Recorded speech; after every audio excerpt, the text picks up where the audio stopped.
All right, might be a little too much information, but the two best places for me to come up with my ideas. I don't think I want to know, to be honest with you. Well, the first one isn't so bad. It's typically about 2:30 in the morning.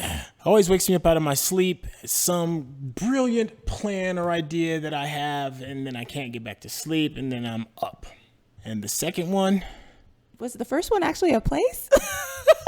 Well, the bed is kind of okay, the place. bed. Okay, the bed. Sorry, I missed that part. It's my happy place. I missed the bed. Okay. Because at 2:30 in the morning, you're not always at the bed. So that's what I was trying to figure out where you were talking about.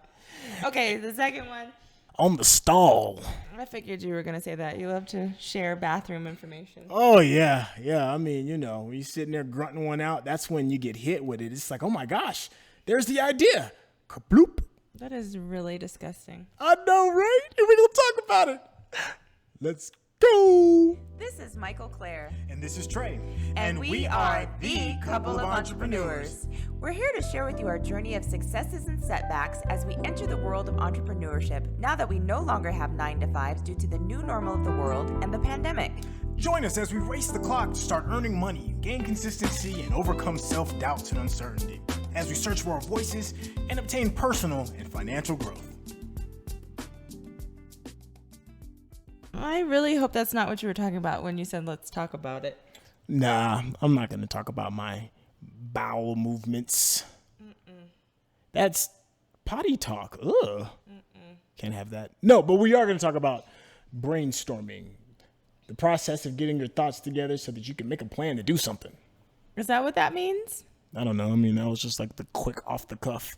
That was my Billy the Kid. Pow, pow, pow. I was like, 6-shooter moment. I was like, just coming up with ideas, right? Yeah. Well, as far as brainstorming is in terms of entrepreneurship and building and starting and maintaining your business, how does that work for you? For me, I kind of look around, I think, on the internet. It's kind of like market research, if you will. So just kind of looking around at what maybe other people are doing in a similar industry or with a similar idea or project and kind of going from there. Mm-hmm. I know one thing that people say is looking at what somebody else has done and making it better. Right. So it's funny. I'm going off on a slight tangent, but I thought about Madam C.J. Walker. Ooh. But I think her idea apparently was the exact idea from somebody else. But if you take the idea and make it better and make it yours, then I think that that's a good way to kind of brainstorm ways to create something. Yeah. What's your best way to brainstorm or come up with ideas in this journey? Well, my best way of coming up with ideas is just writing everything down or typing it out. I kind of have to like vomit up all of these concepts and thought processes that I have running in my head and then just kind of like sort through the mess on the paper and then try to organize it that way. And that's because the way my mind particularly works, I'll have like these amazing moments, these epiphanies, these great ideas, and they're fleeting. Like they'll hold in my brain for all of like 5 to 10 seconds and then they are gone forever. And it's so depressing. It's so frustrating to have that eureka moment and then just poof. So now when I try and get them, I try and use my notes pad on my phone and just jot down as much stuff as I physically can before that moment of inspiration or that brilliant idea or that brainchild project just vanishes. But I do like looking at other people's stuff too. I think what you talked about is probably far more valuable because with your concept, you're using ideas that have probably already been proven to work. And so all you have to do is typically just make some small tweaks and make it more towards the product or service that you're selling. And then you'll feel a lot more confident. Whereas the kind of stuff that I'm coming up with, the vast majority of it is unproven. And you're really going out into untreaded waters to try and see if any of that stuff is going to work. So from a business standpoint, I think your brainstorming is probably going to lead to better results than mine. Let's hope so. But B, it's funny because mine is actually, and we've heard this concept in a course that we've taken, so I'll try to explain it. But mine is more outside in a blue ocean than it is in the red ocean. Oh, So we're talking oceans here. Yeah, the red ocean is the industry that you're marketing to as a whole, and the blue ocean is one step outside of the red ocean, if you will. Making it a smaller kind of market, but still related to the larger ocean. So I'm not sure. Mine is definitely uncharted at the moment. I'm learning, but we'll see how that goes. But I think one thing that's kind of been tried and true as far as coming up with ideas and brainstorming is finding solutions to problems. If you see that people have a problem and you can figure out a way to solve it, then that's one of the best ideas, because then people are obviously going to be in the market for that. Right. What are your thoughts about that in particular? I think you hit probably one of the biggest gold nuggets of this particular podcast, and that is going to places like message boards or even Facebook groups and seeing what the people want. I think you'd be doing yourself a disservice if you were to just presume you know what everybody wants already. More than likely, you're going to be wrong and you're going to be wasting time. But if you do go to certain places where your tribe hangs out at, or the people that you're trying to attract hangs out at, and just listen to the conversations, a lot of times you'll start hearing the same problems pop up over and over and over again. And if you're really lucky, you'll probably hear other people find solutions for it. And then you can take those solutions to those problems and modify them so that it speaks in a way that you speak or benefits your business via a product or a service. It's kind of like a free throw or a layup, if you will, if you're willing to just quiet yourself and listen to what people are already saying, what they want. It's funny when you said that. I thought of modify and monetize. It just seemed like a slogan or something, but please don't. I'm going to copyright that. But yeah, so modify and monetize. But it's interesting when you say that what you think the market wants and what they actually want or need can be two completely different things. And I've learned that in my cake business, which is kind of funny, because anytime someone will come up with a design or a theme that they want, and I will think, oh, okay, send me some inspiration pictures, or is there something that you have an idea about? So I'll go on some platform like Pinterest and start looking around for things that I think would be a great Elmo cake or a Cookie Monster cake, or, whatever the theme may be. And my ideas are nowhere near what it is that they like. And some of the stuff they like, let's just be honest, we have completely different ideas about how it should go. So it's interesting because I always thought that my opinion actually mattered when it came to that, but I'm learning that it really doesn't.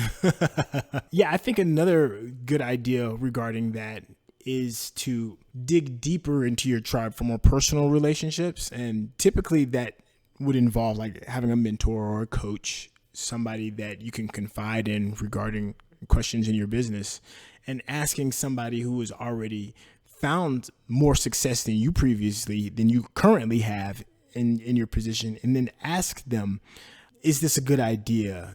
Should I take this step? Will my customers respond in a way that'll benefit all of us?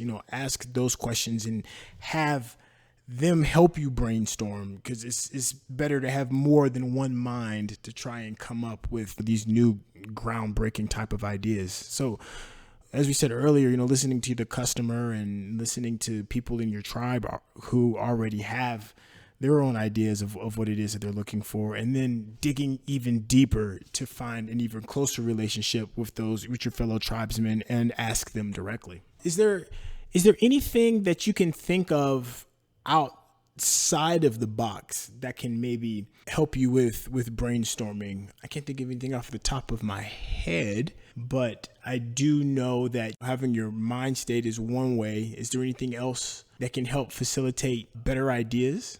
How about a bottle of Merlot? I think that sometimes that might help a little bit. It makes ideas flow a little more freely sometimes. They may not be, they may be the best ideas. Let's be real, because then you're being honest and a little more free-flowing, if you will. Right.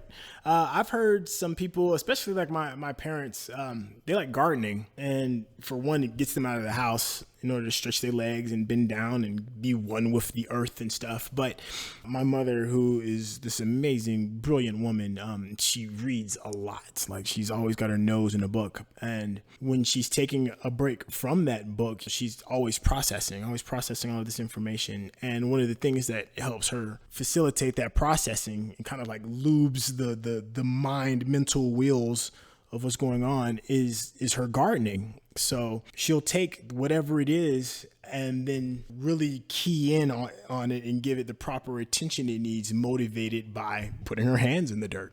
I think perfect example that you've given, the gardening and then myself with the Merlot. I think it's being in a relaxed state. I know that you had mentioned when you're asleep or sometimes you wake up and have these great ideas, or I know some people meditate, and I know that's a form of being calm and relaxed. I think those things and being relaxed in the state of your body also helps the state of your mind.